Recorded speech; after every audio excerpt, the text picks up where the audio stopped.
বন্ধুরা, কারা কারা মাংস কষা খেতে ভালোবাসো চলে আসো। এই দেখো আমি চান টান করে চলে এসেছি, আর মাম্মাম তো ঘুমিয়ে গেছে, ঘুম পাড়িয়ে এলাম। আর এই দেখো মা বলছে মাংসটা চেখে দেখ নুন লাগবে কি আর কি লাগবে, তাই জন্য আমি মাংস খাচ্ছি এখন। আমার মা কষা মাংস বের করে দিয়েছে, আমি খাচ্ছি। আসো আসো সোনালি সাউ খাবে মাংস কষা।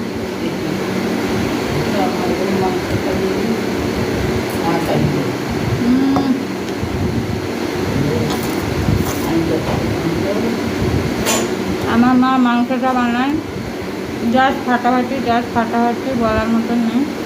কালারিংটা দেখে বুঝতে পারছো, ঝাল ঝাল করে মাংস বানায় আমার মা। আমি এতে মায়ের হাতে মাংস খেতে ভালোবাসি। আমার মেয়ের জন্য আলাদা তরকারি হয়েছে, তারও আলাদা রান্না।